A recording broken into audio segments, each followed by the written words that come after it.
Well, none of them can hide from the truth, yeah. Children have to go back to the roots, yeah. None of them can hide from the truth, yeah. Children have to go back to the roots. I'm telling you now, the truth, the truth. Telling you, yeah, the truth, the truth. You have to go back to the roots, the roots. Go to the roots, to the roots. Yeah, man, you know, this is Benjamin out of the Smiling Coast, West Africa, Gambia, representing for the one and only Abu, the big man you don't know, the Soninke warrior, the man that brings the truth, Soninke warrior, the sign of enlightenment, the Soninke warrior, the righteous and the true African. Abu, reveal the truth to them, you know, no matter how them try run from it, because none of them can hide from the truth, yeah. Yes, we have to dig back the roots, yeah. Fire! Subscribe now.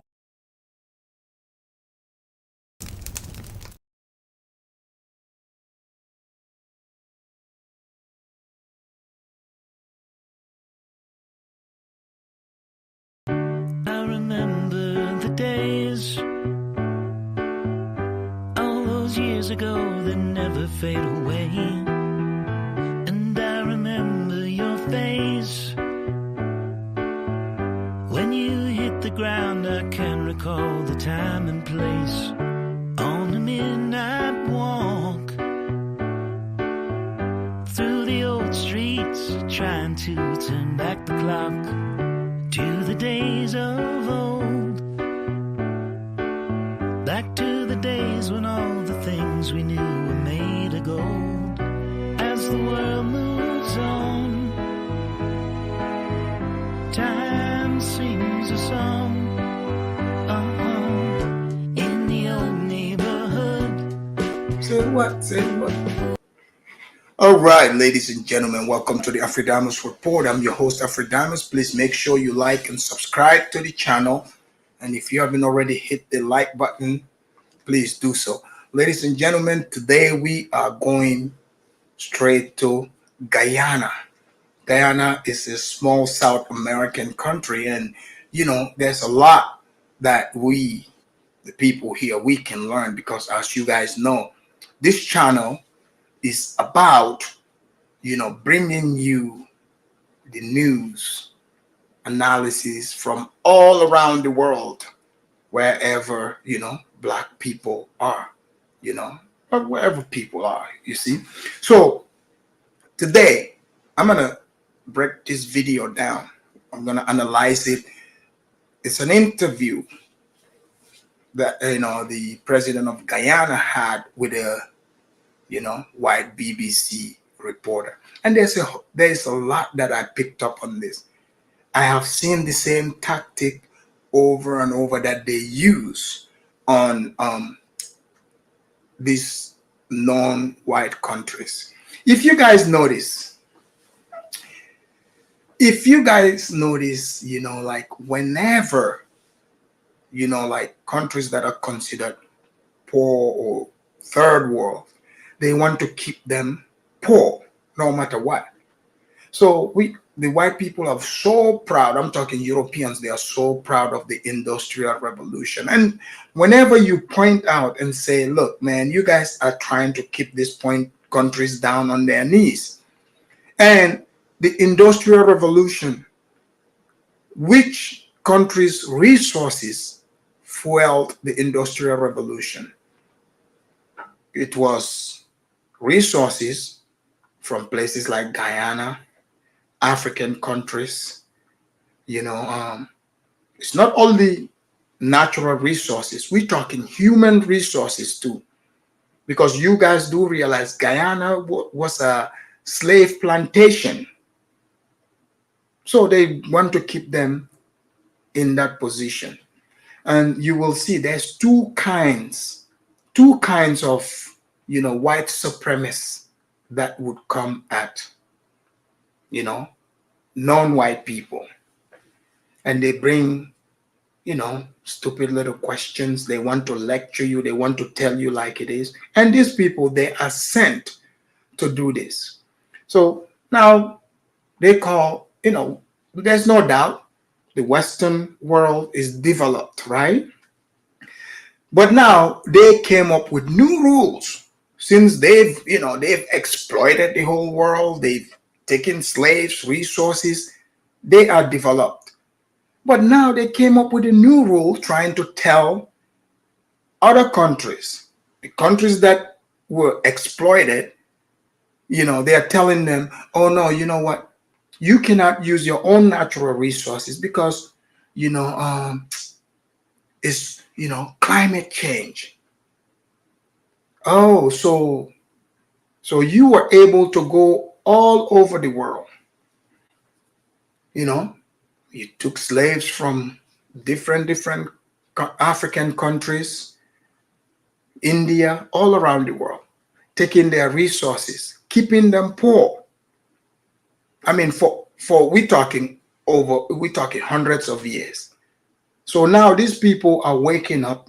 They want to use their own resources.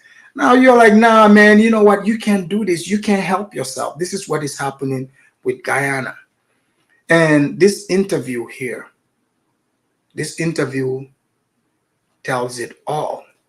The white arrogance to try to lecture a leader of a country about what they should or shouldn't do, or what they can or cannot do. Isn't this the same type of topic I talked about yesterday, but only was in Niger? It's not happening in Niger alone. This is happening all over the world, all over the world. So I don't want to keep you waiting. We would go straight into this topic, and you will see what is going to happen with this white BBC reporter. I mean, these people, they are relentless. You guys thought they only do this with African leaders? No. And this quote unquote climate change they talk about, let's be real. They only want to go apply it to countries that all of a sudden have resources. So, like they say Greenpeace, which supposedly is the one, policing the climate change situation in the world. And I mean, guys, let's just be real. These people have put themselves in the position of an almighty God. Because all this stuff they talk about, they didn't create it. If there's anyone that people should complain about, is the people that, have the most, that use the most resource, the people that have been, extracting resources from all these countries for hundreds of years now. At least they've been doing this, but there was no climate change issue, right? No climate change problem. But now all of a sudden it's a problem. Let me do my disclaimer. I don't want to waste your time because it's Sunday. We will go straight into this interview and you will see how the Guyanese president handles, this BBC reporter. Because what they do is they act like they are your friends. These are the leftists. It's like you're getting hit from both sides. The people that you call the white supremacists, the people that you think are nice, those are the worst ones, because those are the ones trying to lecture you on what you can or cannot do in your own country, because they are doing it to help you. But the Guyanese president is not going for it. And don't let me I wouldn't do spoiler alert. I want you guys to hear it yourself. Let me do my fair use. This is fair use for educational purposes and edutainment. Here we go.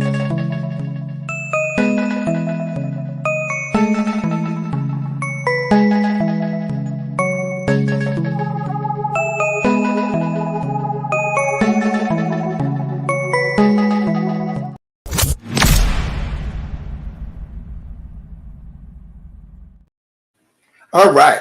And people, you always got to stand your ground, people. Stand your ground.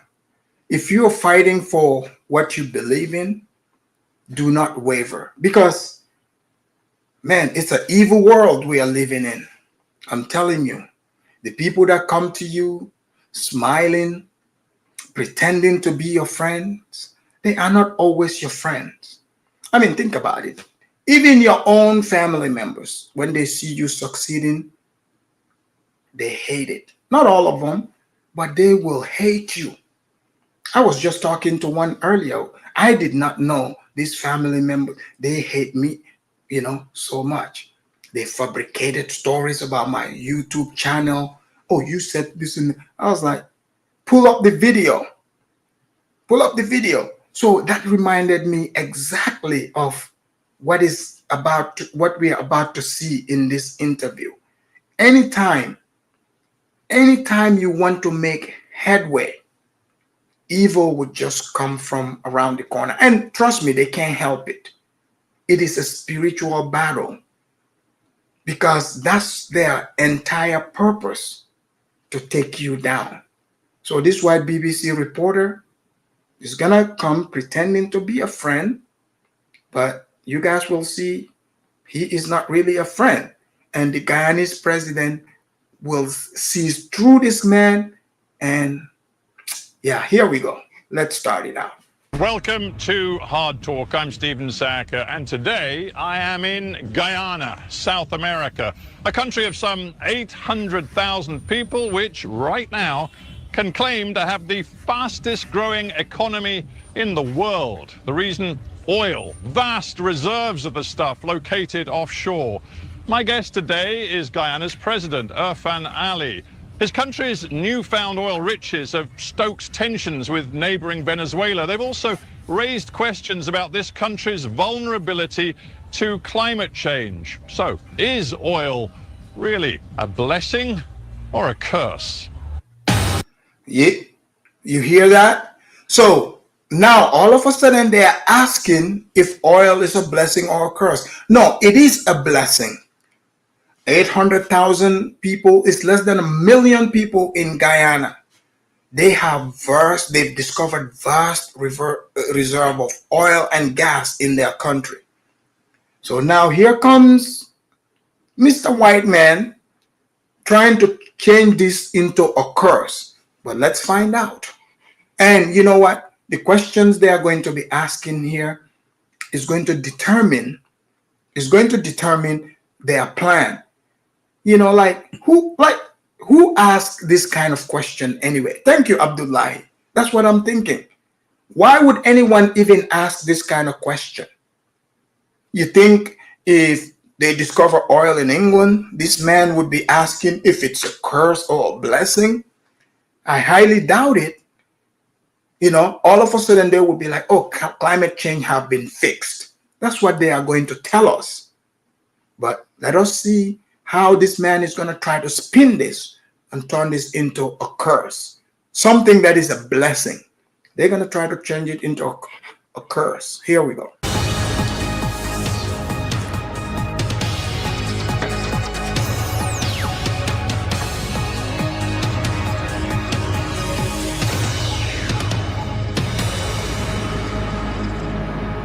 President Irfan Ali, welcome to Hard Talk.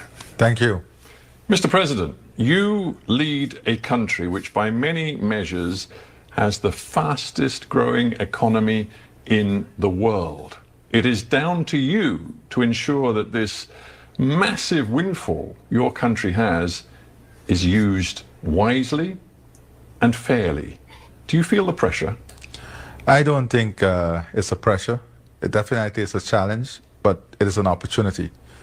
And to understand this growth and what it means for a country, I think you have to have an appreciation also from where we came and the type of difficulties we've overcome as a country to be where we are today. And that gives you an understanding as to the starting point. And the starting point for Guyana has never been oil and gas. We're a country that came through a very painful past, 28 years of dictatorship. We had democracy reinstalled in 1992, And then from then, we were the second poorest country in the hemisphere. Our debt to GDP ratio was insanely high. We were Guys, listen to the numbers that the president is giving here. So Guyana was the poorest country in like the southern in the southern hemisphere in the Americas. So at the time they they loved Guyana, because they want them to be poor. So now they have the fastest growing economy like in the world. That's why they said, because Guyana right now, the song that they should be singing is, we are in the bottom, now we're here. They were in the bottom and now they're climbing. But these people want to stop them from climbing. They are trying to stop them from climbing the ladder. Soon as they discovered oil, here comes Mr. BBC, white man coming to try to, ask the question, why should, this be a pressure? The guy just wants to be negative. But we will find out what is happening here. And they're going to try to spin it in several different ways. It's like they're going to play this spaghetti noodle game with this president. What is the spaghetti noodle game? You know how you take noodles, you start throwing it on the wall to see which one would stick. So they're going to use all different kind of avenues. But here we go. using 98 cents on every dollar to repay foreign debt. Without oil and gas, we managed to bring that down to 5 cents on every dollar in the repayment of foreign debt. And then, of course, we had challenges in the last elections when the last government, after losing the elections and losing a no confidence motion, took some time. It took some time to get them to accept the results and to have democracy maintain its position. Yeah, and that actually for a while looked like it was going to be deeply problematic. There is a fragility to politics here, which we will discuss in a moment. But just to stick with this idea of the unbelievable transformation in your economy, in terms of your GDP, it's rising exponentially. 60% the year before last, 30% last year. No other country in the world is experiencing this. And it just seems to me that oil and gas and the revenues you're getting could overwhelm Guyana. Well, I don't think it can overwhelm Guyana. Guys, do you hear this? Do you guys really hear this? So he's trying to say, oh yeah, Guyana have so much oil, like they have so much money, it's gonna overwhelm them. Oh, why didn't they go say that to Dubai? Isn't Dubai, the United Arab Emirates, isn't that like a tiny little place? They got so much oil, they became rich, right? Since when is someone having so much money becoming overwhelming to them? Guyana was a very, very poor country. Why didn't they go back and go to them and be like, Guyana, do you think, being so poor, that you are so poor, you're the poorest country, like, isn't that overwhelming? No, you will not see interview like that. But now that they are rising economically, they want to ask questions like, man, having too much money, wouldn't that overwhelm you? Wouldn't that be a problem? No, Guyana need all the money they can get. They need all the money they can get. Okay, so here we go. What this new wealth is allowing us to do is to create a country that is competitive in all the areas that we have potential in. So for example, Guyana has always been rich in natural resources. We have a lot of raw materials. We have tremendous arable lands and fresh water. We have never been able to be competitive for a number of reasons. The country lacked the infrastructure. Now we're fixing the infrastructure that is opening up new lands for housing, new lands for agriculture, integrating more Guyana with northern Brazil. So we're building a new highway to integrate northern Brazil. This gives us the possibility of developing a deep water port. So the build out of the country from an infrastructural standpoint, a social standpoint, and importantly, building a healthcare and education system that is second to none is what is important for us. Now, all of these investments are also critical for us to bring back the huge diaspora that migrated during the period of dictatorship. All of those big ambitions you have depend on stability. And one of the problems you've... Sir, what does that even mean? All that depends on stability. So what, are you guys going to destabilize Guyana all of a sudden again? Guys, this is wild. So it's like, so Guyana, I have never seen where a country that was so poor, now all of a sudden they found a way to make it it out of poverty, and someone just comes running and coming up with all these negative questions. What kind of question is even that? What does that even mean? Stability. Okay, let's see the stability, question mark. Where is he going to throw this, this stability to? got right now is that your enormous new wealth... Here comes Zongo again. Zongo, just kick back and watch the show. He said, Afridamus keeps missing the point. The journalist is obviously speaking on behalf of the foreign investors to make sure. Zongo, you know nothing about these topics. Just kick back and watch. Yesterday, you came up here and proved that point. Let Afridamus do what Afridamus does. Just watch the show. We over here, we are on Guyana's side. You can be on the investor's side. Okay? Here we go. Wealth has stirred resentment in your neighbor, Venezuela, which has for long seen a territory, Essequibo, which is 2/3 of your landmass, as rightfully theirs. And Nicolas Maduro, president of Venezuela, is now saying he will take that land. This land, Guyana, was settled in 1899. Our boundaries were settled.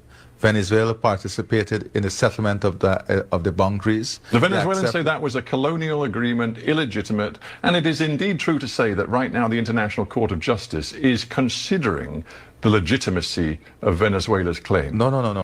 Do you guys see what is happening here? So now, all of a sudden, Venezuela is claiming that, the territory, the area where the oil is part of their, Venezuela.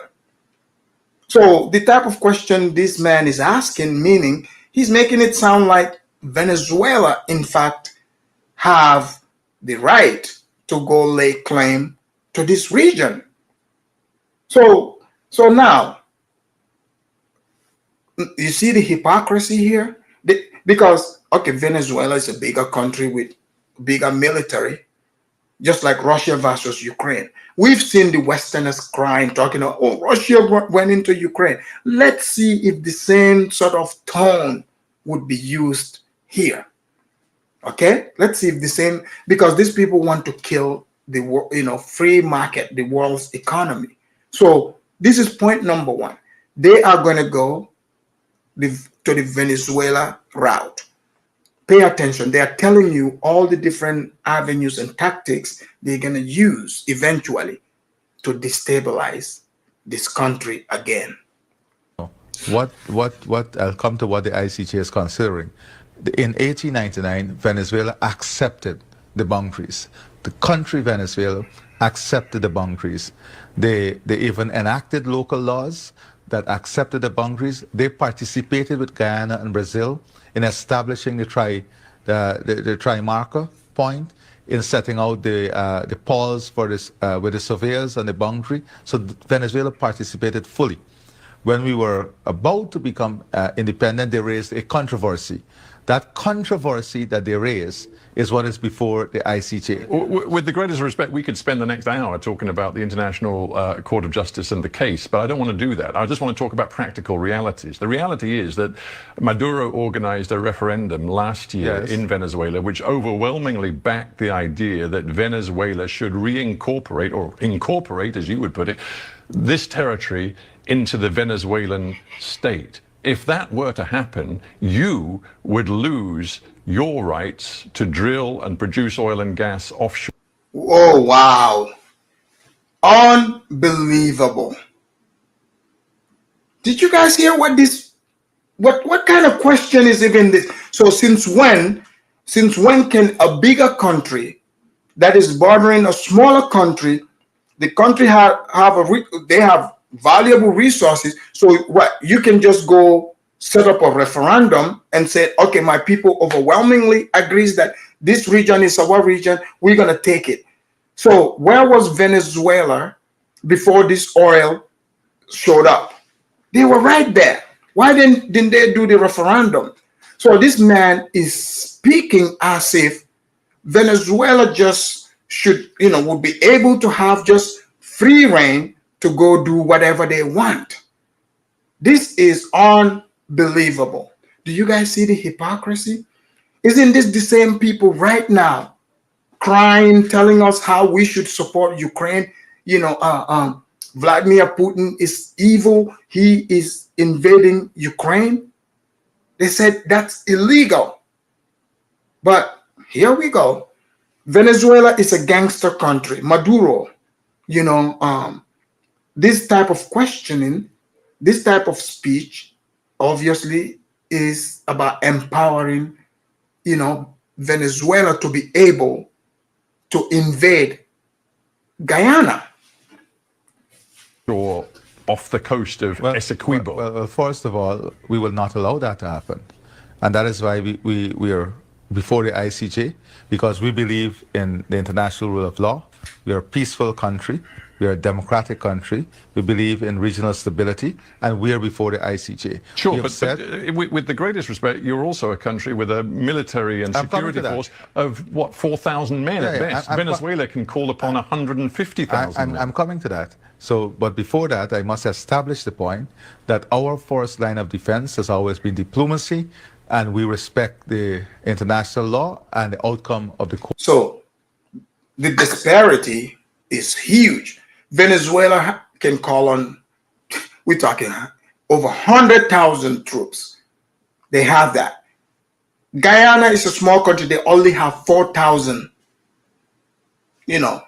troops. So, you see what is happening here? So the world should, they should be backing the smaller country if Venezuela were to invade. But let us hear more. Nightingale, you are very right. He is using scare tactics to let him know, Venezuela got they got a big military. They can just march in and take over. Yes, that's true. But let us hear how the president here responds. ICJ. However, we recognize that we are dealing with a neighbor that is aggressive, that has made certain threats, and we are investing in our military.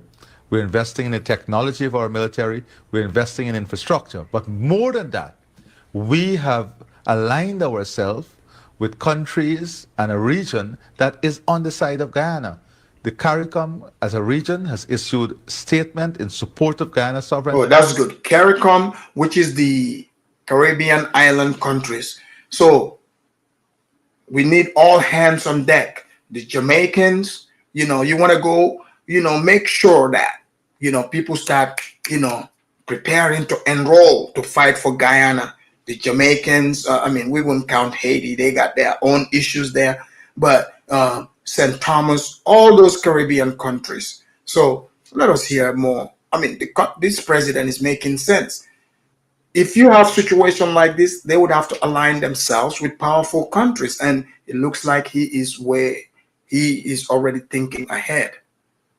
The US has issued statement in support of Guyana's sovereignty. The UK has issued statement in support of Guyana's sovereignty. France has issued statement in support of Guyana's sovereignty. Canada. So we are working on the basis of an international coalition that would not allow this region to be destabilized by any action by Venezuela to to overrun our territorial integrity or our borders. But have you seen the satellite imagery which shows that armored vehicles have gathered close to the border with Essequibo on the Venezuelan side, that they have armed coastal vessels, again, gathered close to your waters? Well, what I'm saying is that we have made it very clear that if there is any breach in our territorial space, if there is any action by anyone to destabilize our country and to invade in any way, shape, or form,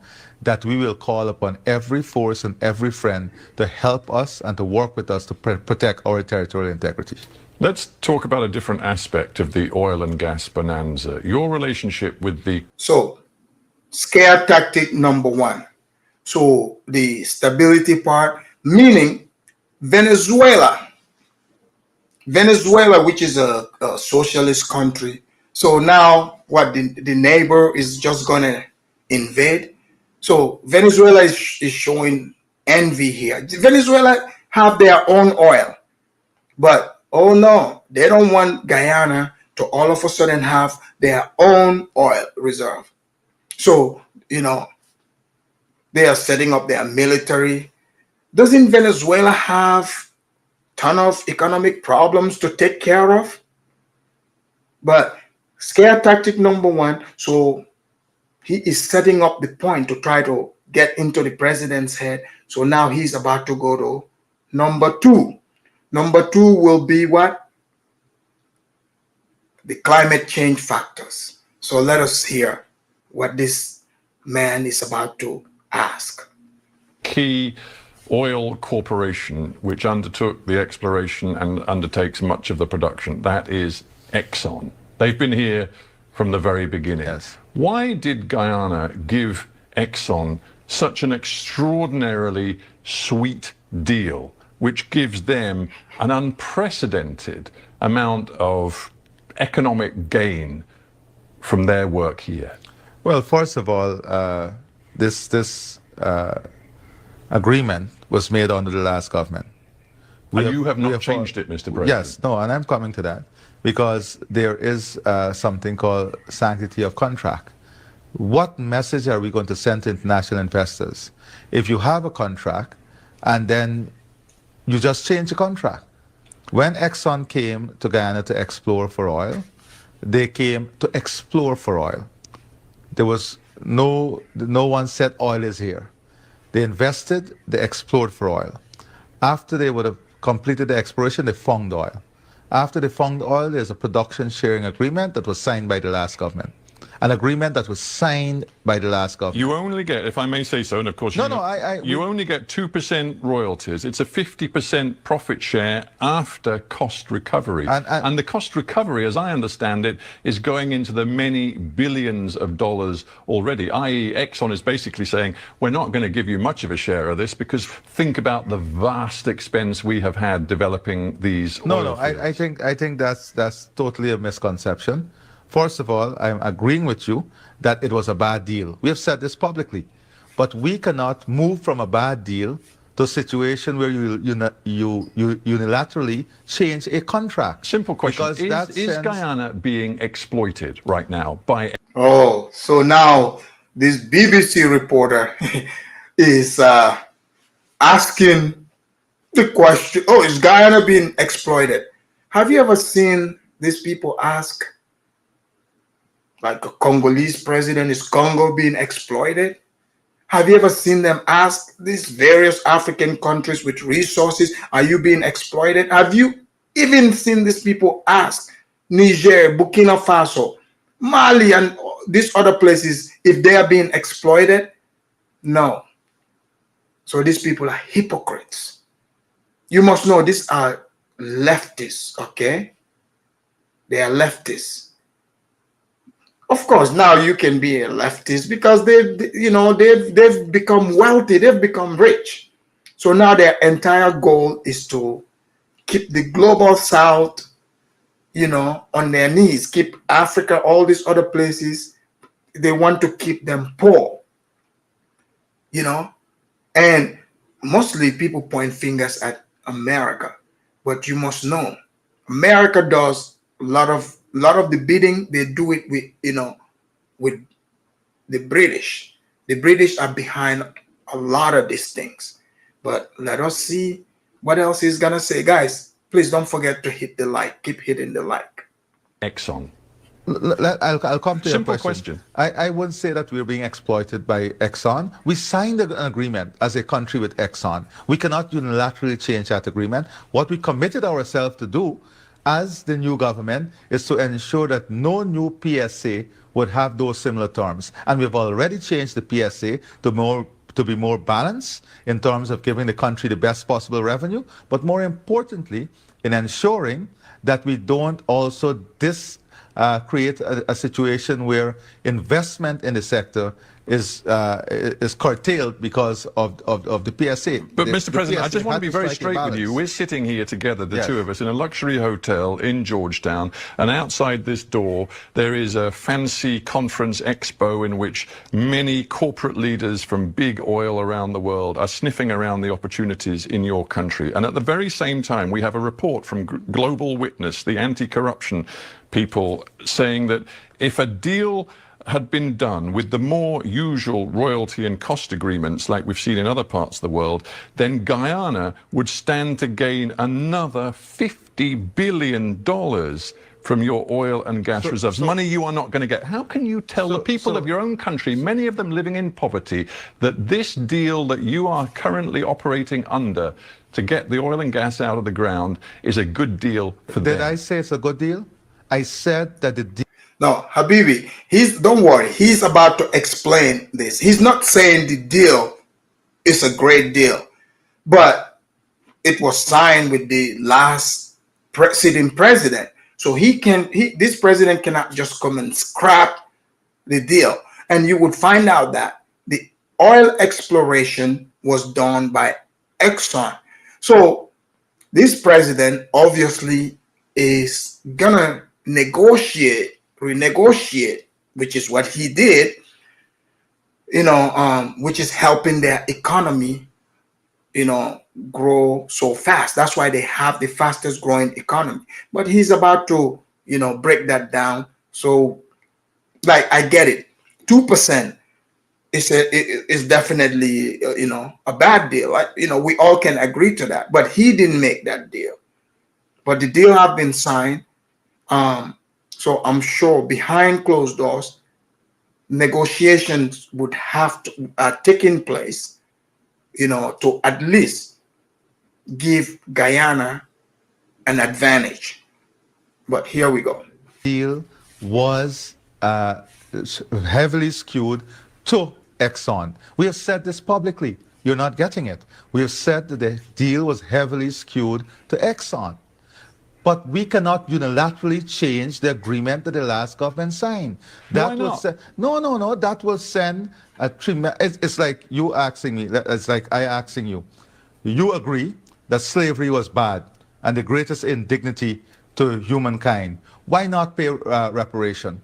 Why not value reparation and pay reparation today? The tens of billions of dollars But Mr. President, you don't allow slavery to continue just because there were certain contracts that were signed. You, as a politician, have made a great... Gave him the reparation question. Yes, this journalist, he's going hard, but here's the thing.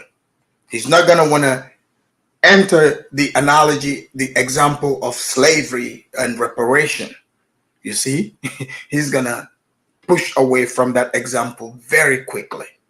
Noise about demanding, for example, reparations for slavery from the United Kingdom. Yes. And yet here we are in a new era for an independent Guyana, where you're saying to me, you know what, it's true, we are being exploited. The extractive industries are exploiting our people. And you just sit here and you take it. No, you are placing words that I've not said. I have not said that we're being exploited. Guys, pay attention to what is being said here. You notice this journalist here, this BBC reporter, the man never said he was being exploited. And many a times they would take these words and try to make it your words and run with it. The man never said that. We are all listening, right? So all of a sudden, yeah, like slavery, that's in the past. This deal was in the past, but the deal the deal in a way, sure, it's not 100% favoring Guyana, but it's bringing them from the position they were. So here we go.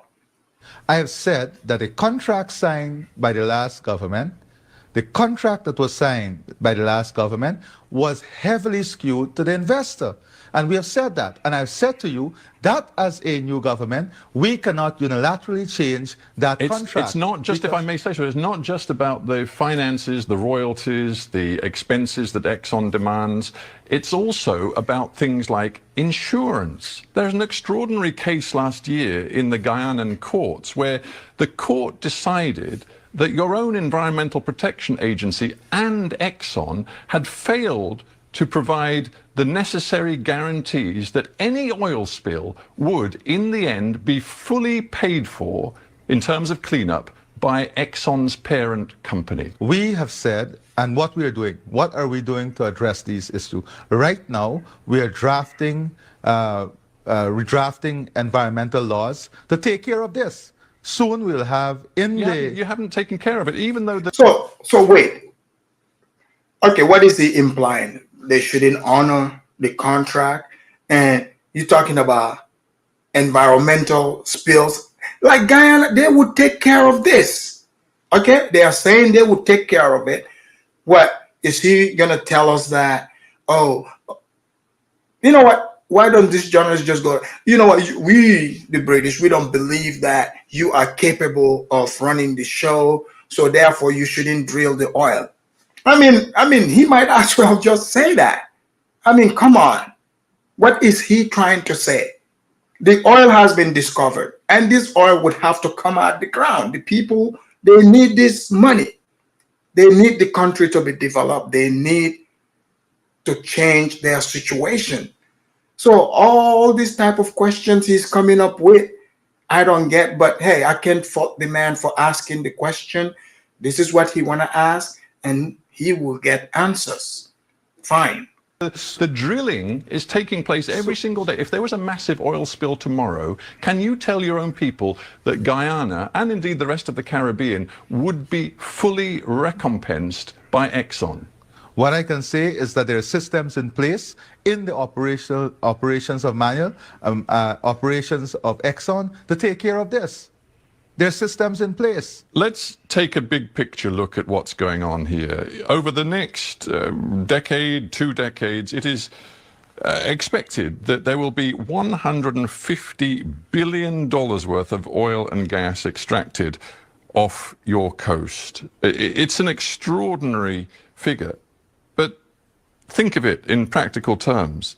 That means, according to many experts, more than 2 billion tons of carbon emissions will come from your seabed, from those reserves, and be released into the atmosphere. I don't know if you, as a head of state, went to the COP in Dubai. Let me stop you right there. Let me stop you right there. That's what I'm talking about. Stop him right on his track. You know, like what I have been noticing, these, I get it. Yeah, he's doing hard talk, but how they like to lecture to leaders of these various countries as if, like these people don't know any better. So I like how the president here, approached him right away. It's like, let me stop you right there and let us hear what he's gonna tell him. Like, I mean, this is just wild. I mean, so, for example, those of you that are saying, oh, Guyana, they're not going to benefit. It's like Nigeria. No, Guyana is the population is small. It's not 200 million like Nigeria. I don't care how corrupt their politicians are. I mean, the amount of money they are about to receive, man, there's no way their people will not benefit from that. Like, I mean, it's a lot of money for the country. It's less than 1 million people. Less than 1 million people. So we just gotta be, let's show some positivity towards Guyana. let's not say, oh, it's gonna be like Nigeria. Nigeria's got like over 200 million people, so it will be. It's kind of hard to distribute that resource. And Nigeria doesn't only have oil; they have many other resources. And I get it. Yeah, you're gonna say, yeah, Nigeria. Yeah, there's corruption, but still, even with that, there is, they've done some good stuff with their oil money. I mean, they could do more, but they are doing some good things for their people. I think Guyana would put this money to good use. I mean, the way they sound, their laws, I think they will put it to good use. Do you know that Guyana has a forest forever that is the size of England and Scotland combined? A forest that stores 19.5 gigatons of carbon, a forest that we have kept alive, a forest that we have kept alive. Does that give you the right? Does that give you the right to does release that all give of this you the right? carbon Does from... that give you the right? Wait, do this man think they own Guyana? So like, they have a vast forest. The forest is bigger than, England and Scotland combined. That's just a fact. So the man Guyana is a huge country. It's just the population is small. So I'll allow the, president to continue. To lecture us on climate change. I am going to lecture you on climate change because we have kept this forest alive that stores 19.5 gigatons of carbon that you enjoy, that the world enjoy, that you don't pay us for, that you don't value, that you don't see a value in, that the people of Guyana has kept alive. Guess what? We have the lowest deforestation rate in the world. And guess what? Even with our greatest exploration of the oil and gas resource we have now, we will still be net zero. Guyana will still be net zero. With all our exploration, couple of we'll points. still be net zero. Powerful words, Mr. President. But a couple... I am not completed as yet. I am not finished as yet. I am just not finished as yet.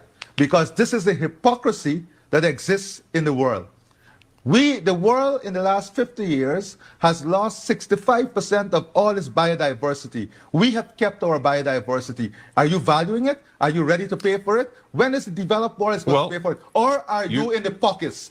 Are you in the pockets of those who have damaged the environment? Are you in the pockets, are you and your system in the pockets of those who destroyed the environment through the Industrial Revolution and now lecturing us? Are you...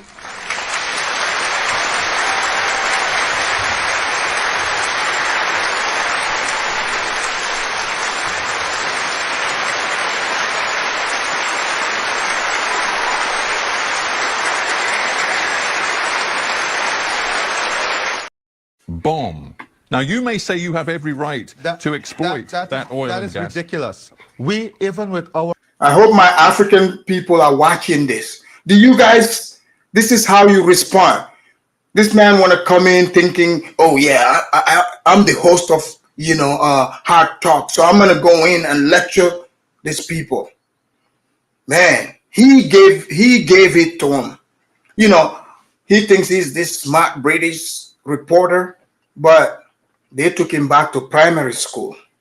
I mean, which we call elementary in the United States. Like, he's talking to this leader as if he is an amateur. You want to lecture this man about his own country and asking him, does he have the right to do these things? Come on, let these people drill the oil and sell the oil. Shout out to the president. Here we go. Even with exploring and production of all our resources, we are going to still be carbon neutral. We are still going to be carbon neutral. Let me quote to you Greenpeace, who say quite simply, to avoid the worst impacts of climate change, and you know that your own country is one of the most vulnerable to climate change because most of your population lives below sea level. And we have paid, guess what? We have paid for the mitigation. We have paid for the adaptation. We are the ones who have to find revenue. No. I want to continue. I haven't finished telling you what Greenpeace say. Yes, but let me tell you. Look, what like Greenpeace Who like is Greenpeace? Are they the owner of Guyana? I mean, give Greenpeace the middle finger. Who cares about what Greenpeace have to say? These are weird people running around all over in the Western world, you know, like talking about, oh, climate change, they are blocking traffic, all kind of, you know, crazy stuff. So you're saying they live below sea level. That means they need this money to be able to combat this and help their people in case disaster comes. You know, that's what this is all about. So what? They're just supposed to be poor? They're supposed to be broke? How can, you know, who cares about what Greenpeace got to say? What Greenpeace now has the right to lecture to a sovereign nation on what they can or cannot do in their country? I mean, guys, this is ridiculous. But the president here, he is not having it. I respect that. Here we go. Greenpeace say we need to keep the majority of the world's remaining fossil fuels in the ground. Yeah. Guys, do you hear this? So the Industrial Revolution, they are the developed world. So now Greenpeace is lecturing, saying most of the world's resources need to be kept in the ground. For who? For who? I mean, guys, this is crazy. They want Guyana to remain poor. It's very obvious. They want them to remain poor. I have never seen somebody fighting a poor person, you know, who is trying to lift themselves up by their own bootstraps. You know, you're trying to stop them from overcoming the poverty. That's what you're saying right here. I get it. Some would say, oh, this man is just doing hard talk. No, no, no, no. This man has an agenda. This is propaganda right here. This is sabotage against Guyana. Venezuela drills oil. Why doesn't he go sit with Maduro and have this interview with him and tell them, you know, they should stop, you know, wouldn't this be a problem for Guyana next door? Venezuela have been drilling oil for, I mean, decades now. No problem. But now Guyana want to do it now. It's a problem. I mean, something is fishy here. Something is not right. Greenpeace can say You're that. not doing that. Greenpeace and you can say that. But we need to get resources, and the developing world, we need to get resources to build the sea defenses. We need to get sea defenses to build a drainage and irrigation system. You just said that we're 6 feet below sea level. Who is going to pay for the infrastructure? Who is going to pay for the drainage and irrigation? Who is going to pay for the development and advancement of our country? Are you going to pay? It's not coming from anywhere. It's not coming from Greenpeace or anyone else. Look at the adaptation. Poor hubby. Poor hubby.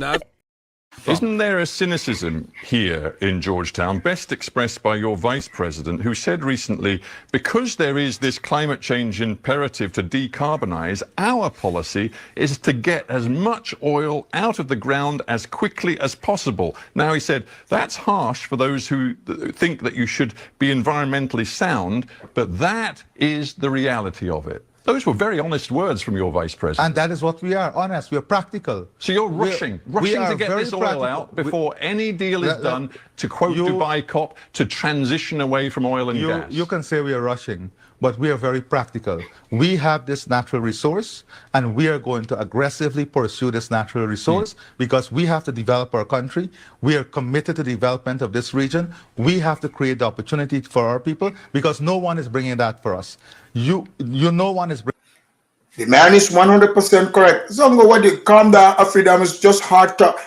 Zongo, I notice when it comes to dark-skinned countries, you are all for them to get exploited. That is very clear. I have, so far, you know, you've been consistent. If it's Niger, all these African countries, you have no problem with them getting, you know, the short end of the stick. I get that. I am very calm as it is. The man, I have already said it. Yeah. Oh, he's doing hard talk. Sure. He is getting hard answers. Zongo, I don't know what is going on, but I would leave. I'm not trying to change your point of view, but we know where you stand now, Zongo.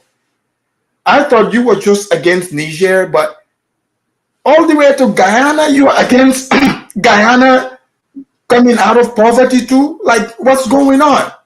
I mean, I don't know. I gotta give you the educated feet for that, Zongo, once we come from this interview here. Bringing that for us. No one is paying our agenda. No one is paying our agenda. A final thought about what this means inside your own country. Earlier on, I referred to the fact that 40% of the Guyanese population currently still lives in poverty. And according to USAID, from a recent report, Guyana's political instability, which we also referred to, raises concerns that the country is unprepared for its newfound wealth. The tremendous influx of money opens many avenues for corruption. How do you as president ensure that that doesn't happen? So when we came into government, we said that there are a number of guys, you see, he used first the Venezuela tactic. They went to climate change. Now, corruption. So this is not just ordinary hard talk. This man indirectly came here to try to lecture to this president. I mean, come on. You think they're gonna allow, you know, a Guyanese news report for them to have their own hard talk to go question the British like this? No. Yes, they can call it hard talk all they want, but we know what we are hearing here. So they can call it hard talk, soft talk, but they are trying to throw salt in Guyana's progress. So 3 things: Venezuela, climate change, now corruption. Let's hear that part. things that we must do. First of all, there must be an arm's length relationship with the oil revenue. So first, the Minister of Finance has to declare all the revenue that comes into the system. If he does not declare that, within 30 days, there's a 10-year mandatory jail term for the Minister of Finance. Secondly, any revenue that is spent from oil and gas must pass through the budgetary process. So it has to go through the Parliament. It has to be debated in the Parliament. It then comes into the system. It is then audited by the Auditor General at the end of what it was intended for. And then, of course, the investment decision is made by a committee that is arm's length away, an independent committee that is arm's length away from the government. Yeah. Just a final thought on the politics. You described the tensions around the 2020 election. It was hotly disputed. I think it's fair to say that there's a clear sort of ethnic element to the politics of Guyana. Your party is predominantly Indo-Guyanese. The opposition... We're the only national party. Well, that... Do you guys see how they create divide and conquer? So now he's trying to bring, ethnicity, ethnic divide, in Guyana. Yeah, he went straight racial. Exactly. Yeah, bringing racial divide amongst these people. I mean, these people would do all kinds of things to try to destabilize a place. Here we go.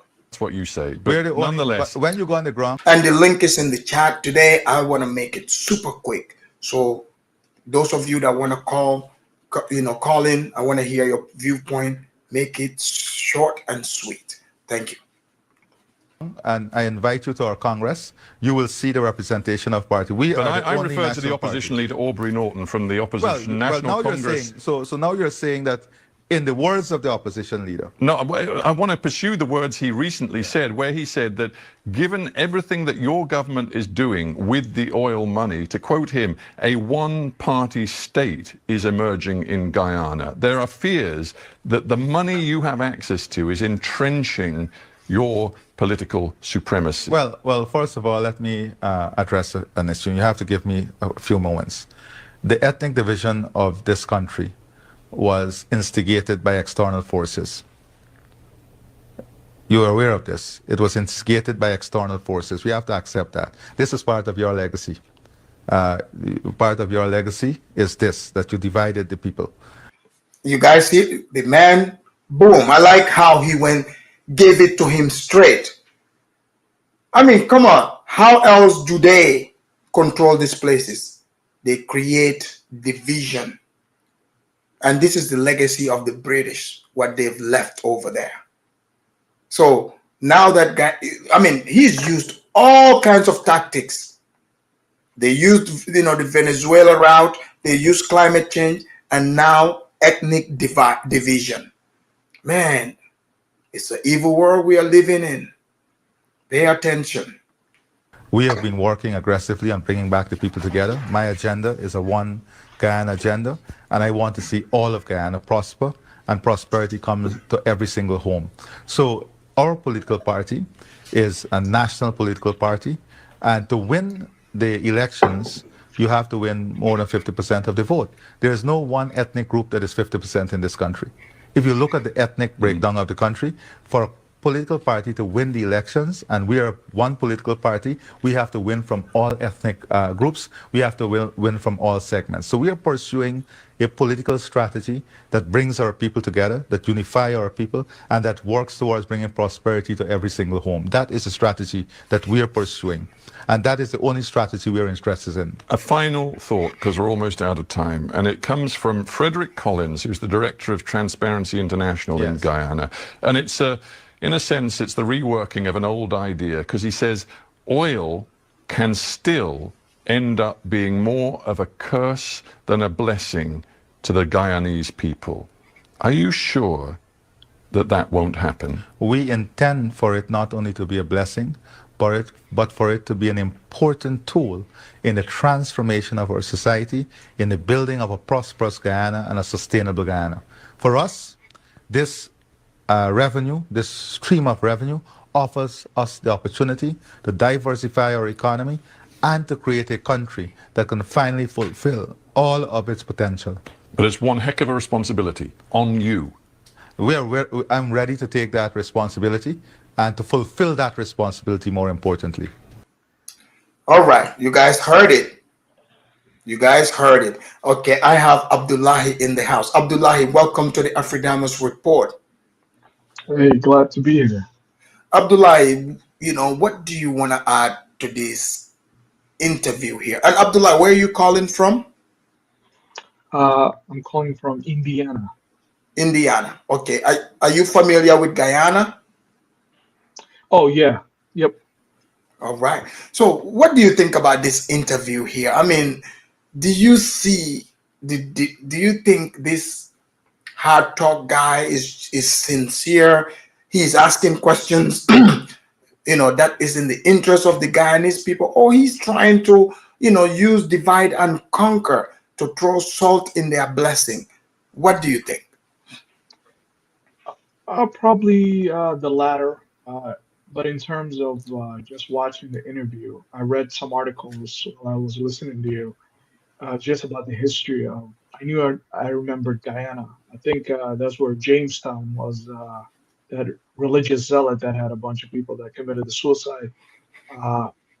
But I did some looking up into it. But in terms of what's going on here, of course, any opportunity can be used for ill or good.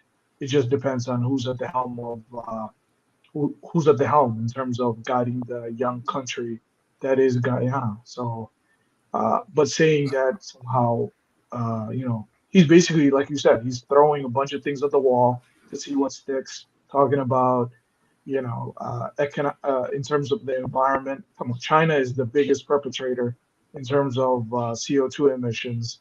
They're not saying anything to China. And when the Industrial Revolution happened in the West, they weren't talking about, global warming and all these things.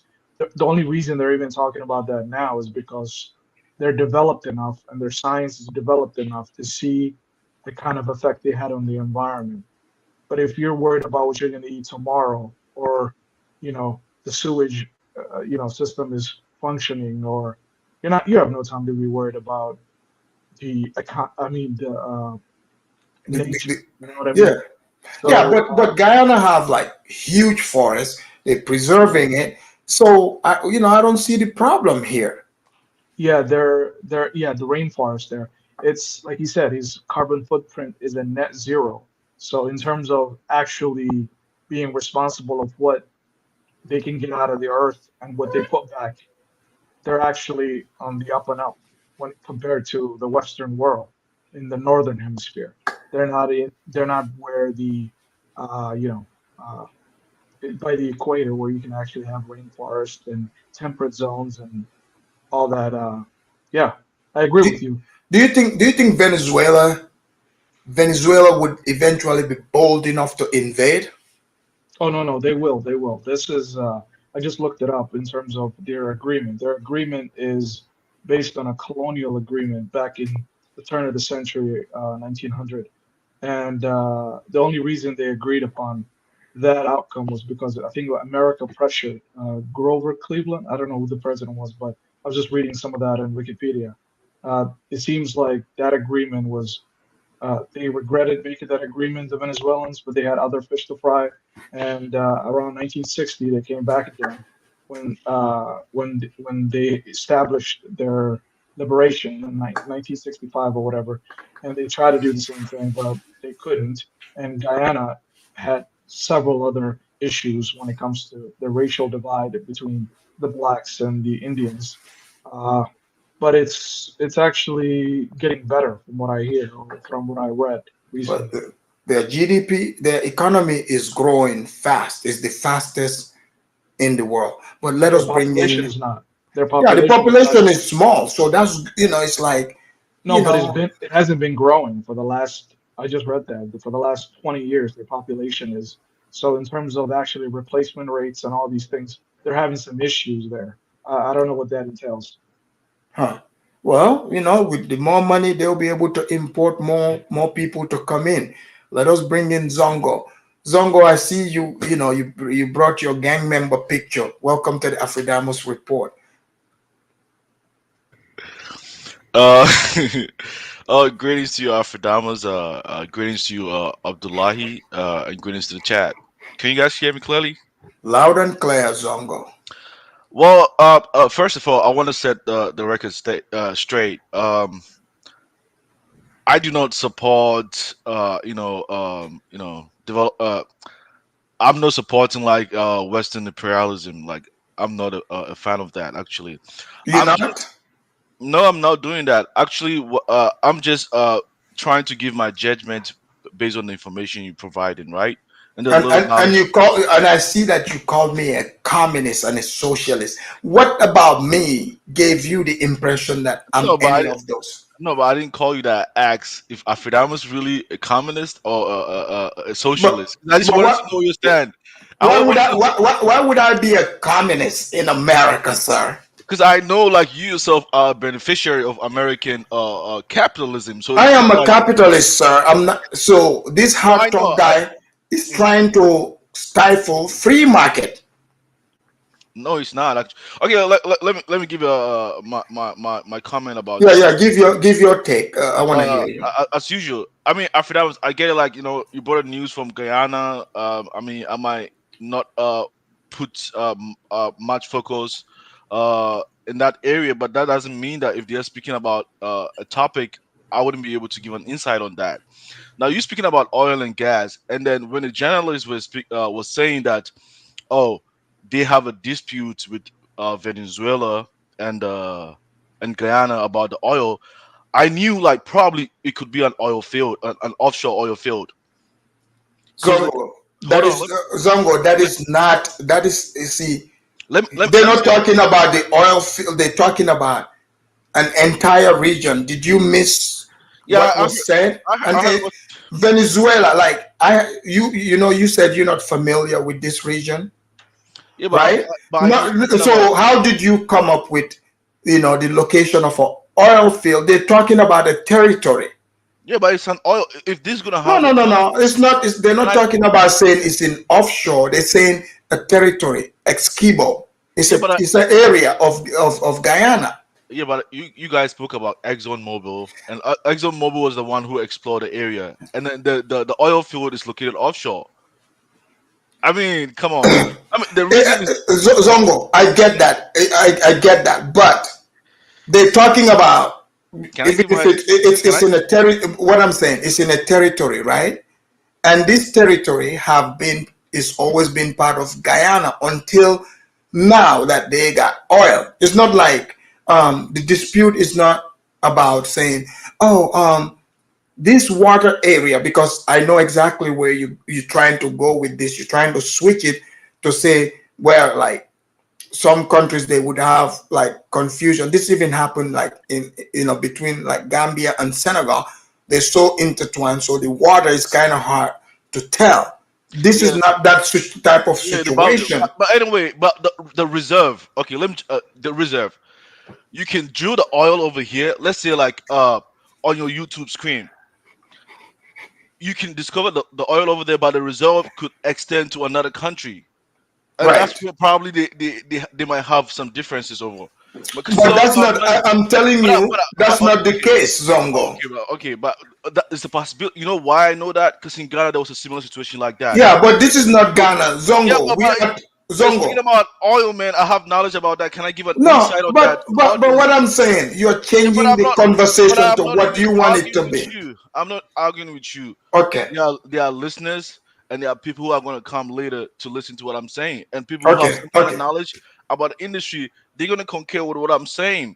If there's going to be a potential differences between those sovereign states, then there's a possibility that the oil reserve might extend to the region of Venezuela. And that's why they just brought it up in the conversation.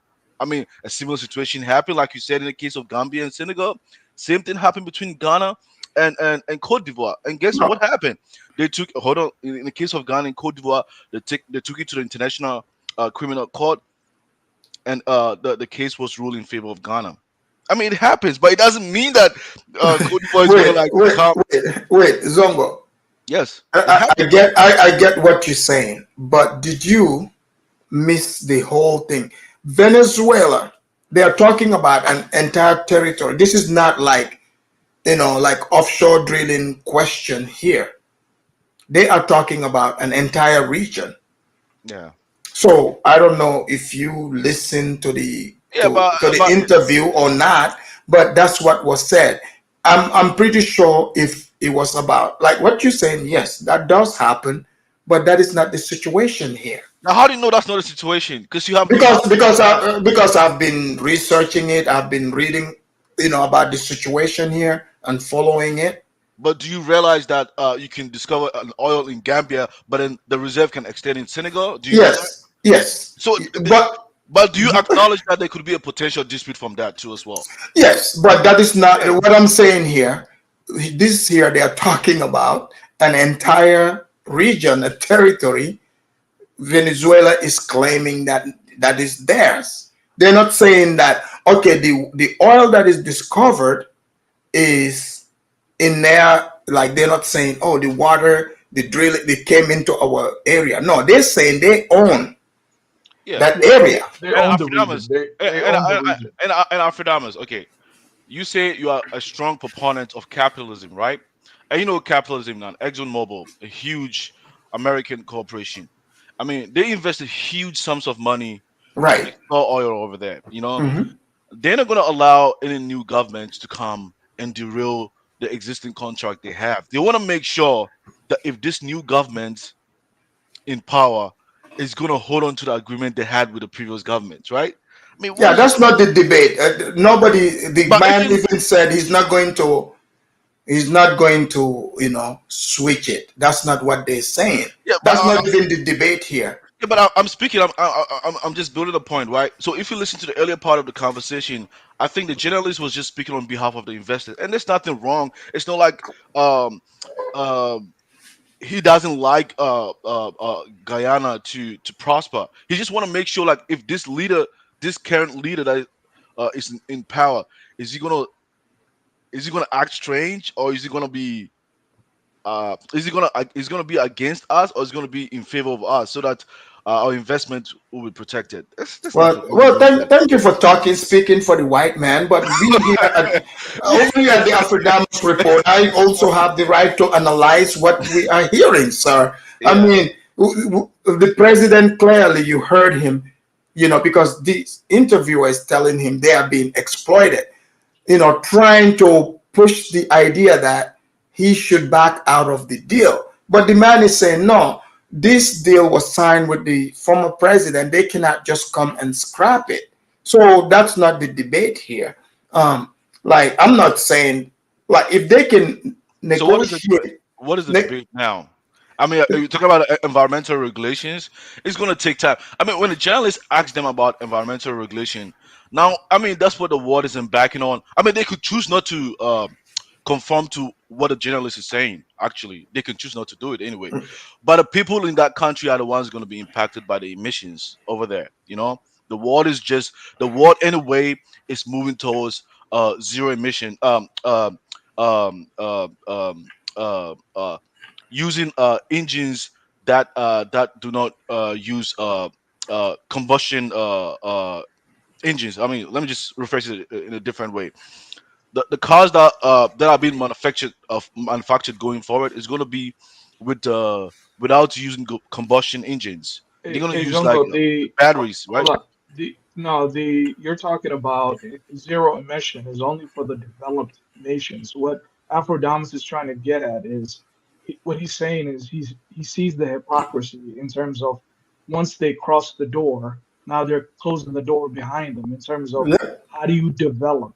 Do you develop by going zero emission? You cannot go zero emission. You have to go through the proper channels, and if they have natural resources in their backyard, they're going to utilize those natural resources in terms of to get ahead and raise their populations' living standards. This is a common way the world has operated for the last hundreds of years. And this is what he's trying to point at.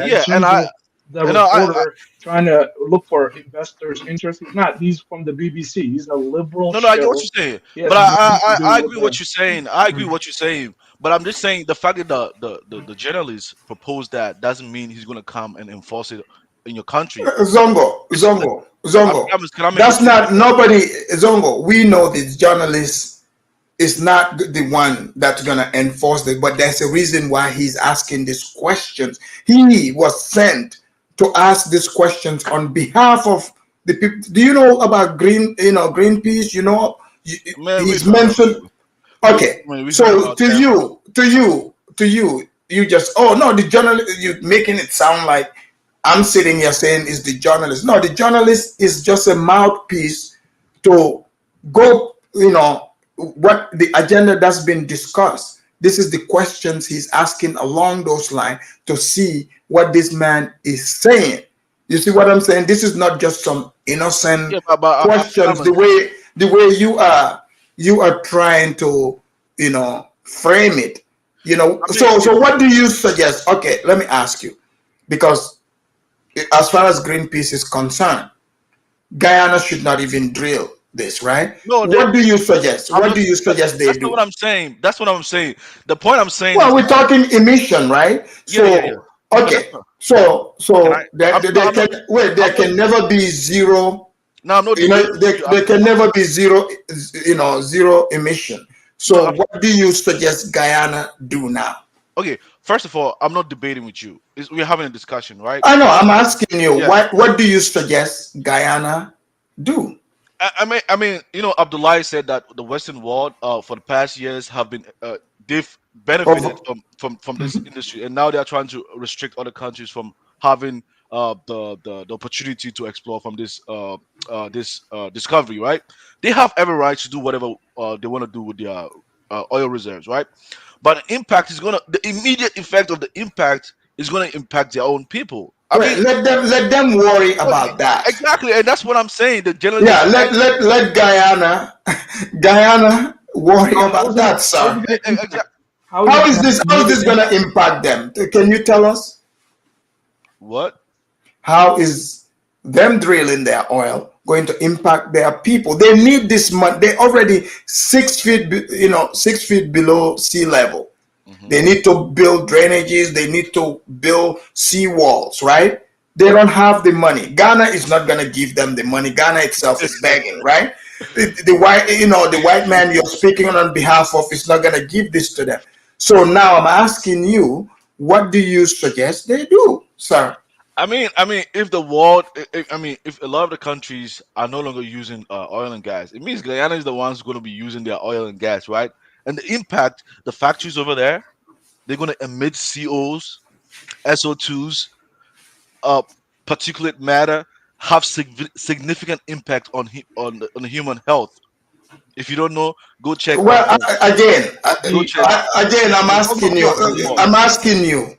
All right, you're saying all this. What do you suggest? Since all these things are so terrible, the people of Ghana, bad things are gonna happen.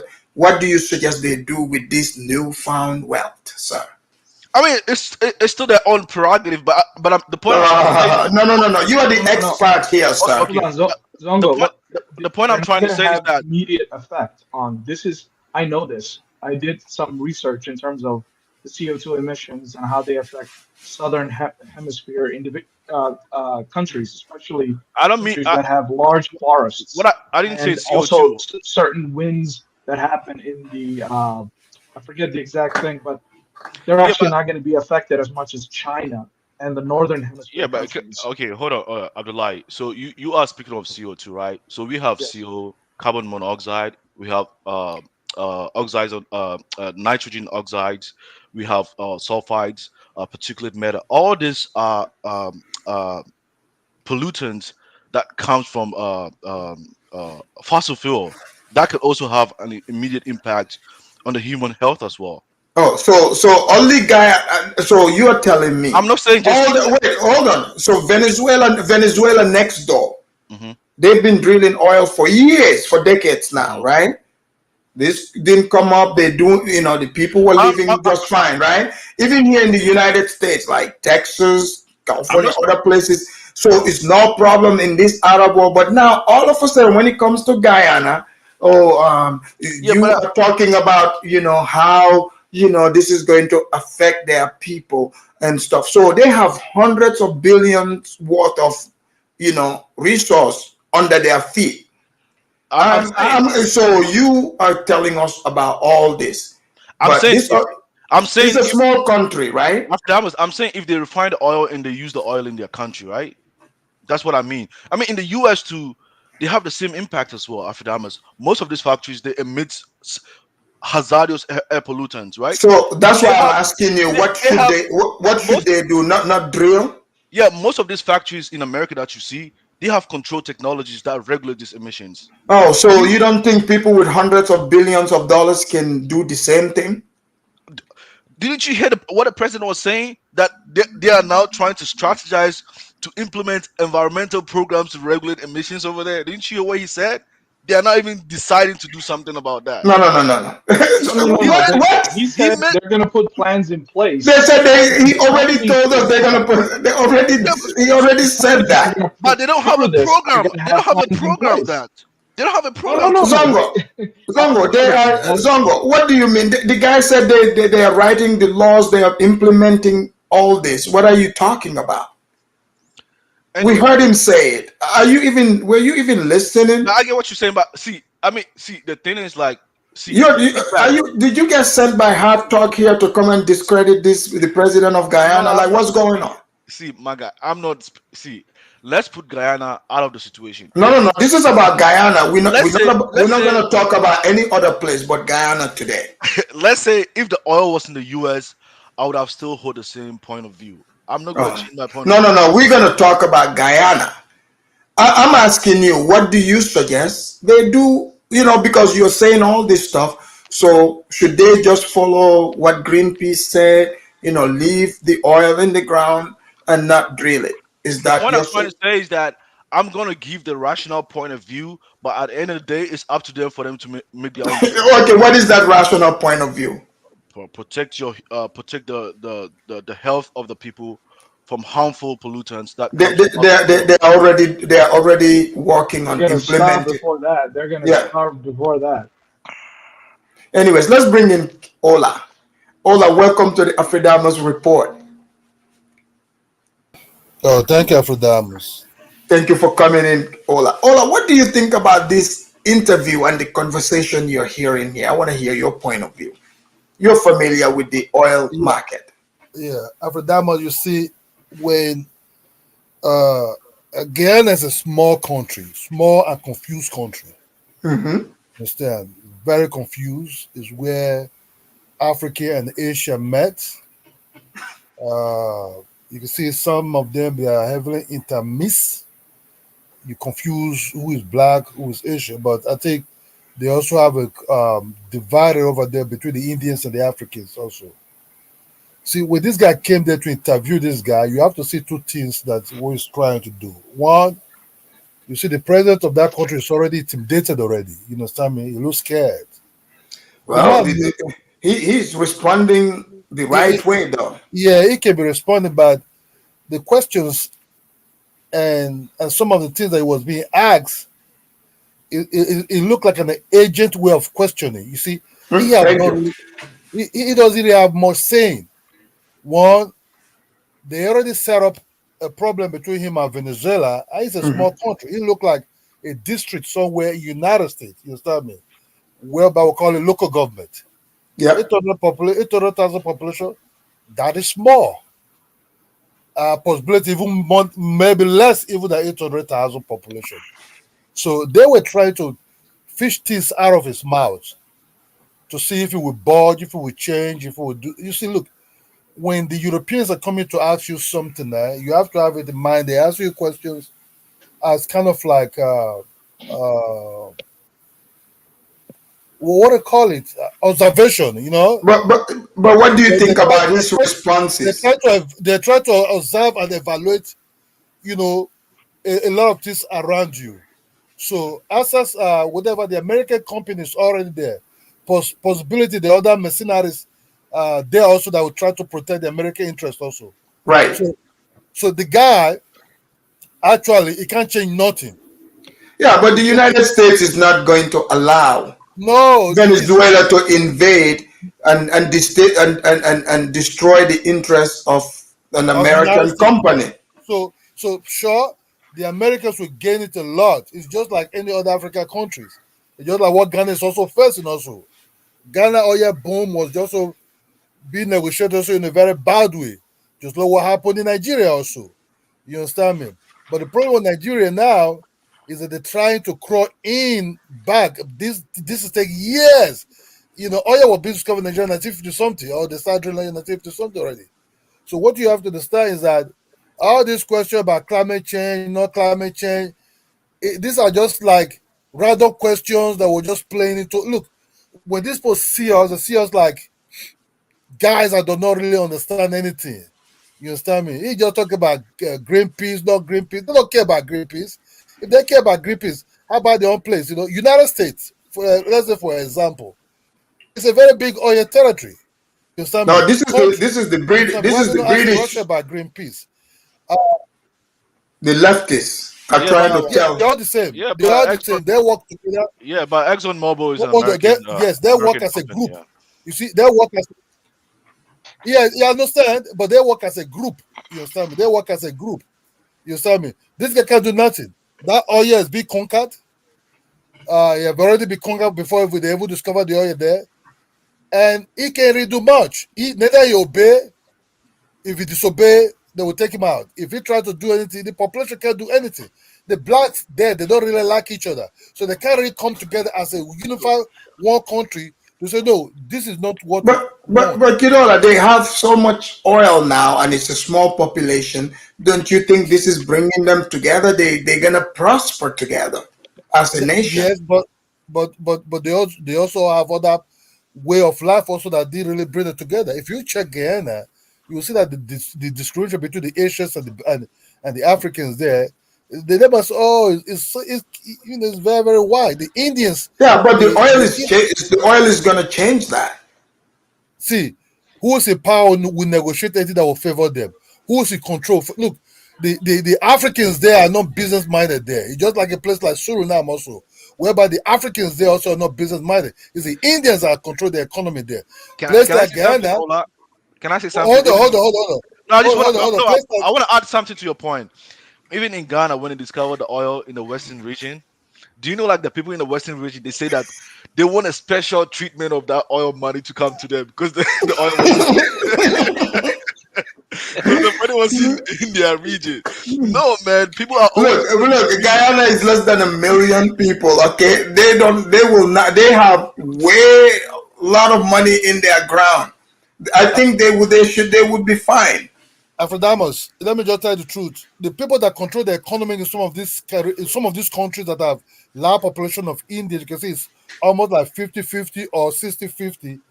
The Indians are the power base of these countries. The Indians, the possibility in Guyana is being controlled by the Indians. So what do you think will happen with the oil revenue? Are you suggesting that is gonna be a curse?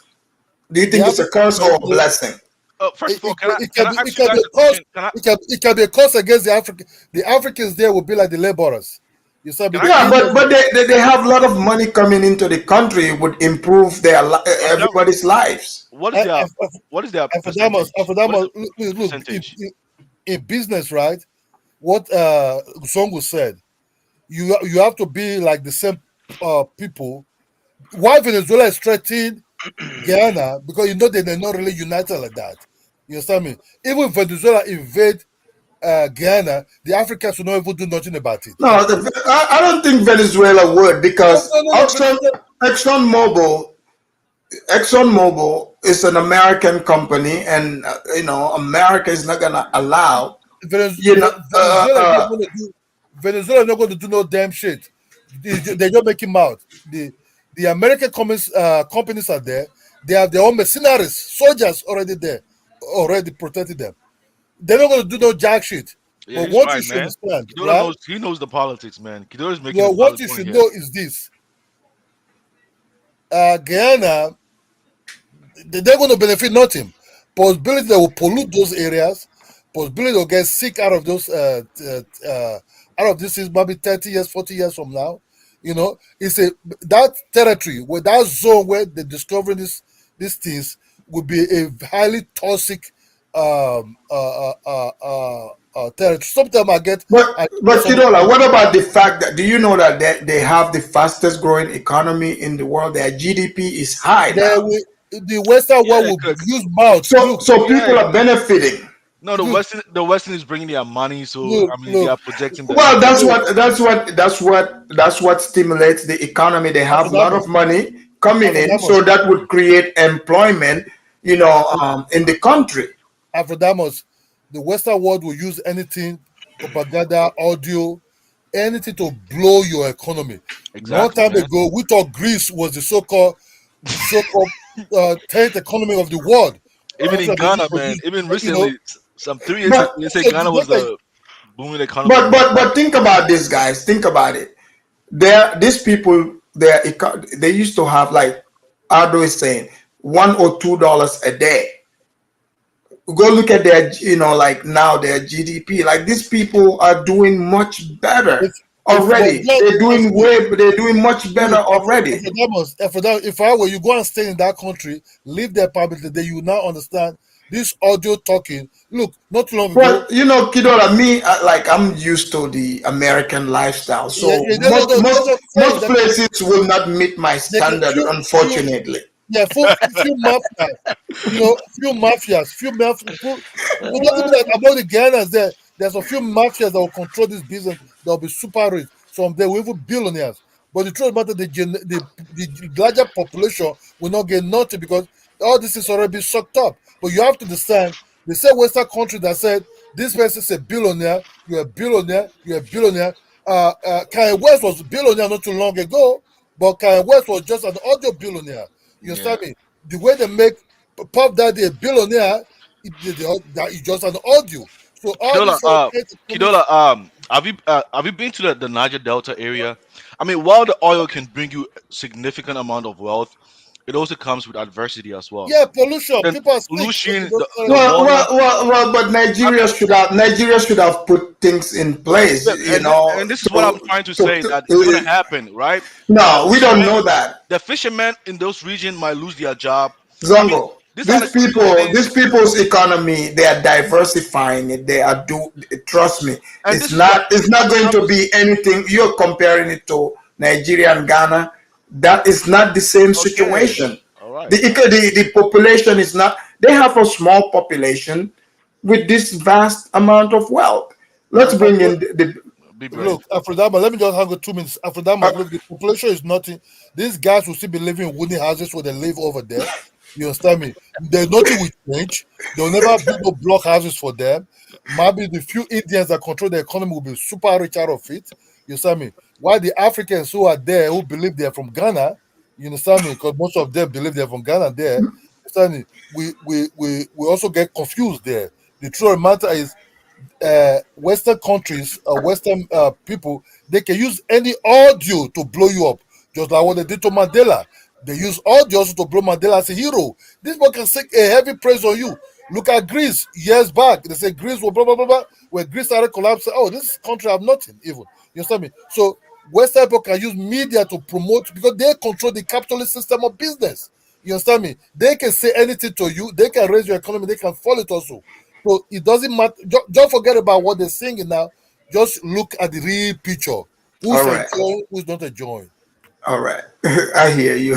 Let's bring in Be Brave. Hey, Aprodamus. That was quite a statement. You said that even modernized Guyana, Aprodamus, you don't want no part of it. See, that's what people don't realize, how fortunate we are in this goddamn USA, man. We're going looking at it. You can say that about, they're going to rise in standard of living quite substantially, and still we're going, yeah, no, thank you. I mean, man, Well, I mean, compared to where they are, but if you drop me there, it's gonna be a problem for me. same with me. That's why I say people in the USA, we don't get it. We don't understand where we're at on this planet and how fortunate we are. But you know, when it comes to natural resources, I don't care what the resource is. Oil, especially, though. When you're speaking, and this is 800,000 people. When it comes to natural resources, Aprodamus and gentlemen, the negotiations at the top, like you had this interview, and you had this cracker son of a bitch over here from Britain talking his trash and making it look all, well, we got to consider all kinds of things, and he brings fucking Greenpeace into it and everything. Yep. You know what? At the top, folks, these negotiations are going smooth as silk. Yep. Behind closed doors. It's going as smooth as silk. The reason, this is the age old, keep the peasants not knowing what the hell goes on, make the strife, put it forward, make it look like all hell's gonna fall apart, and that way the peasants of the planet, USA included, we all fall for the okey doke. The okey doke, and in the end, what it does is if we get a little piece of it, we're happy. Yep. That's how it goes. Hey, guess how much I got when I said I did my national my internship in Ghana at the Ghana National Petroleum Company. It's not even close to $100 actually. But that's Ghana. We talking. That's Ghana. You know, Zongo, are you trying to make Ghana look bad again? That's Ghana. Now, you know. I'm trying to give you an insight that. But Zongo, that's Ghana though. Yeah, but it's not gonna like translate to inflation. That's the Well, thing. Again, you're moving the goalpost here. You're moving the goalpost. By rights, if there's oil off of Guyana, in the real world, which we don't live in, 800,000 people things should look pretty good pretty fast. Right. Right, it should. Venezuela's over there. I thought they kind of slowed way down on drilling in Venezuela, Aprodamus. Well, with sanctions and stuff, but Venezuela is like, hey, we're the big boys. The little boys next door just found something. Why don't we take the territory? So I don't know why they're keeping their eye on that. Something is not right with them too, with their drilling. Well, you got to remember, when there's conflict, all conflict, when it comes to the elites making sure that everything flows smoothly for their control, two little countries, they will start an imaginary squabble. Right. That's what you got going on in Venezuela. Guys, I want to add this. Hold on. I'm about to. Zongo, wait. Zongo, today you're being like dirt. Oh, okay. But if they're gonna create a little bit of friction here and there. Venezuela, they're not gonna let that oil flow freely for the Venezuelans to get their hands on. This is what I'm saying, and I'll wrap it up here. We peasants of the planet, even us in the USA, I don't care if we're millionaires in the USA, we're peasants compared to the people that's calling the shots with natural resources. We got to understand something. Eventually, we just got to stand back and go, oh, do what the fuck you're going to do and shut up and do it. And stop falling for them leading us into these conflicts and stuff like that. Because that's what you just can't. You got to imagine right quick the reality of a world of peasants that are allowed to live in harmony, how much thinking that they would start doing. That's what the elites can't have. So to keep the peasants not thinking about anything, they keep us fighting. That's why this and it's an old saying, and you brought it up, Aphrodite, is that it's known as the resource curse. Yep. Because if you got resources, guess what happens? War. Somebody wants it. Yeah, somebody wants it, and it ain't even. And guess what happens? They start the people killing each other on the ground.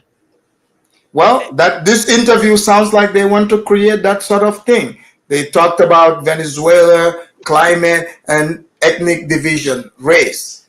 That's a problem. Let's bring in I'll wrap it up. I got to get going. I'll get going. But right quick, all I'm saying is, Aphrodite, thank you for bringing these things the way on your thing, because you do some good world news reporting. But folks, I just wish that we would understand. You know what? Eventually, we got to know, and I understand the ability to stand back and take guesses and speculate what's happening. But you know what? In the bitter end, none of us peasants know a damn thing about what's really going on. Thank you. See you later. See you. Okay, Agrizi, go ahead. Okay, Agrizi, go ahead. Are you talking? Yeah. Okay. What's your take on all this? Sure, brother. I'm happy that you was able to invite me on. I want to possibly present some facts about Guyana, which people may not be aware of. The first thing is Guyana is 29% African and 43% Indian. So when you see the face of an Indian president, it's because Guyana has had several black presidents. Several. In fact, their first prime minister, Premier Forbes Burnham, he was a black man. So they have had several, and many people would have said that he was a dictator, but they have had several black presidents. What happened in Guyana is, after the slave trade was over, what the British did was they did not want to have the black population ascend to the same level as they were. So they brought in a buffer class from India. And they brought them in so much so where they began to outpopulate just the blacks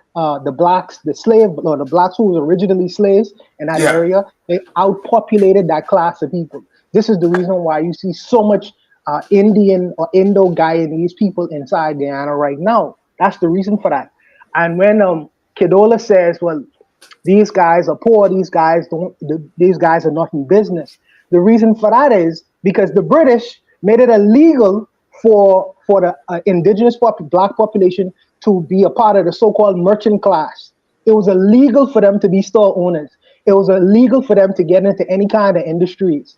And then when you fast forward that scenario, 50 years later, this is the reason why it seems so economically lopsided, whereas the Indians have all the businesses and the Africans do not. That was created by the British. People don't want to say that. Another thing that was talked about when Kedola said these guys don't know anything. I would suggest this to Kedola. They said the same thing about your Nigerian presidents as well. They say Jonathan Goodluck, he doesn't know anything. They say Obasanjo, he doesn't know anything either. They say the things about us, even though we went to England and sit in the same classes as they would have, with their prime ministers and their leaders of their states. They say we don't know anything in the Caribbean, but they castigate you all and say the same thing about you all as well. I take it as a plus. The less my enemy knows about me, I'm good with that. because I don't need him to know what my political sophistication is, or my economic sophistication, or technological sophistication. Why? Because we are in war with one another. He don't like me and I don't like him. Why would I want him to know anything about me? I like them thinking that we stupid. I don't mind that. That's their failing, because they don't understand who's in the leadership position. Another thing too, lastly, and I will be quick, with the gentleman said earlier in terms of America, I'm so glad to be in America and all these other things. Well, you are talking about America in 2024, brother. You wouldn't want to live in America in 1744. Nope. Because America looked like Guyana. Yep. America had a time to develop. So why don't you give a free country their time to develop as well? Maybe 50 years and 100 years from now, you would want to live in a place like Guyana. Another thing too is ownership is more important than tenancy. Yep. We might have a broken down house, but it's our house. We could do with it what we want to do with our house. Well, if I'm a renter, I can't even fix a nail inside the house because I'm renting that house. So yes, criticize the country now, but maybe in 50 years or 100 years from now, the country will fully develop. Look at a place like Singapore. Singapore was a backwater island back in the day. Now it's a first world country with time and development and the proper leadership. So you're criticizing us now, but let's see if you criticize us 50 years from now. Like I say, ownership is better than tenancy. Afrodama, thank you for having me on, brother. That's the only point I wanted to put to the panel. Thank you very much, sir. Thanks for coming in. Diogo, go ahead. Hold on. Oh, God, the guy's gone. Afrodamos, what I mean to say is this, right? I don't mean to criticize the Africans there, because I know in some of these countries, actually, the business aspect is being controlled by the Indians. The Indians are not friendly at all to the Africans. You understand me? They're very, very wicked to the Africans over there. You understand me? It's just like Trinidad. Trinidad only is even different, because the African population in Trinidad is even higher than the ones in Guyana. That's why I'm saying it like that. You understand me? So anybody that negotiates this business is, if you're in the business, you gain it more. But if you're not in the business, you get piece of the pie. So anything they can put in your hands, just like what is going on in Haiti. If you check Haiti is a place whereby it's not the real Africans that are in business. These are foreigners. These are like Syrians, Lebanese, who are controlling the market. You understand? So what I'm talking about, even Nigeria, that even we're all blacks over there, you can see that we're not really benefiting like that for all these things. You can't fault the foreigners though. I mean, what I mean is this. Is Haiti is a perfect example of how people that doesn't look real like you, what they can do to control the business and what they can also do to destabilize who you are. Look, you think all these gangsters that just for Haiti, they just come on their own? Who's sponsoring them? Big money is behind it. Big money is behind it. You understand me? And who are these money men? These are like the Assyrians, the Lebanese, the heavily mixed white, what they call mulattoes and everything. They don't control it. That's why Haiti today is a mess. So when it's a mess, so if you're coming in, if you're coming in to do business, or they think their way of life want to change, they will bring out these gangsters, guys again with guns. So I'm not saying Ghana might get it right. Most Nigerians did get it right. Ghana thought maybe they will get it right. I was surprised their deal was even far more something else. Even worse than Nigerian. You understand me? You have to understand, it takes Nigeria years to start creeping into, like, they start forming what's called, Obasa just started indigenous company. Yes, I work for Total F, but you have to understand the Nigerian industry companies are the one taking over now slowly. But that will still take some years, before they can fully say, okay, this is mine. Right. We're talking about the. We're talking guys, about let's bring in Diogo too. Racial dynamics, man. The African is always on the bottom everywhere you go. Man. Exactly. I mean, let's not dwell on that. Guys, let's allow Diogo to contribute too. Go ahead, Diogo. It's been a while, Diogo. Welcome to the show. Good evening. Thank you, man. Look, I actually thought you were dead, man, because YouTube isn't recommending me your shows. Really? Yeah, I thought you didn't exist anymore. Oh, man. Oh, you haven't been seeing it? Man, I haven't, man. And everything is deleted because I know I go back to the previous ones. No, it's not that bad. So I hope everybody's okay. Where is he calling from? Mozambique. Mozambique. Yeah. Yes. Diego, what do you want to add on to this? Well, I've been watching the show today, and it's a great show. My friends. I'm learning a lot. I like what the white guy said before leaving, actually, the program. He said that we actually don't know what's going on, and he's quite right. I would just like to add I believe for our countries, I talk about African nations and nations in the Caribbean. I don't think democracy is the right system for us, because democracy requires educated people, people with a higher level of consciousness to make it work.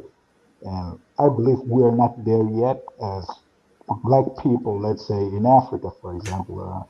I speak for my country. I don't think everybody should have the right to vote. And another thing, a democracy needs an elite. Oh, Diego, something is wrong with your audio. It's muffled. Let me try to fix it.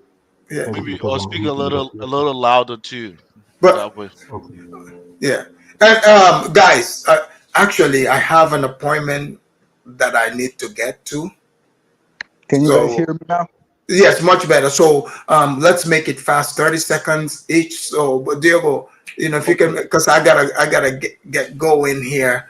All right. I looked at the time, but go ahead, make it real quick, like 30 seconds each. Go ahead, Diego. Okay, so like I was saying, we need an elite class, and what's making it not work for our nations is that our elite is the political class. So if we had a capitalist class in our nations, I believe things will run better. But since they are politicians, they can always be paid, and the interest of our people will never be put as a priority. So that's what I wanted to add. Thank you very much. Thank you. All right. So guys, quick 30 seconds, closing statements, make it nice and sweet because I got to run. Let's start with Abdullahi. Go ahead, Abdullahi. All right. So basically, I believe what Afrodamus was saying in terms of that nation harnessing their natural resources in order for to get ahead economically, get their affairs in order. Right now, I think something like 70% of their exports or their economy comes from their agriculture. So by incorporating oil and also allowing the other natural resources, maybe gold, other silver, other things, I think they can get ahead in terms of actually, getting their economy affairs going. together. Yeah, affairs together. There you go. Thank you very much. I'm actually falling asleep. I'm actually fasting, so. All right. Thank you. All right, Zongo, go ahead. Zongo, go ahead. Why are you calling? Zongo, 30 seconds, quick.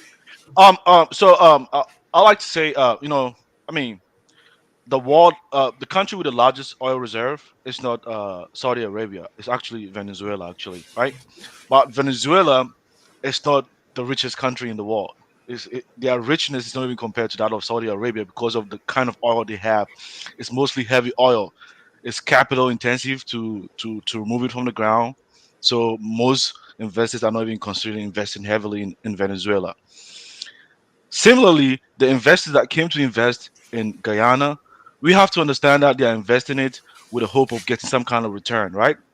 So we shouldn't just think that their investment automatically is just going to transform the country. The country has to invest in other areas in order to make the country a functioning country. Let's take from that way. I'm not saying that the country shouldn't progress. They should progress, but it's just a journalist that is just speaking on behalf of the investors and nothing more. Nothing else. All right. Thank you, Zongo. All right, Kidola, you got the last word, Kidola. Yeah, you see, it's a good topic. I hope Guyana get good out of it. I hope the Africans there get good out of it. You see, we third world countries, we kind of like fall into disadvantages out of all these things. You understand? It's good. Egypt came to Nigeria. They all employ people before me and being, I'm also being employed also. But you understand. But I'm from the south side. My people are actually suffering from this pollution also. Their fishes are dying. Their farms are being overrun with flow of oils and all these things. Yeah, the money can be sweet. I hope Guyana get it right this time. Thank you very much for themselves. Thank you very much, man. Thank you. All right, guys, great show. I want to thank all of you for watching and all the people that joined in. And those of you that are coming to watch, please like and subscribe to the channel. And we wish Guyana the best. I hope they do everything go well for them. Until next time, I'm your host, Afridamus. I'll see you guys in the next one. I'm out.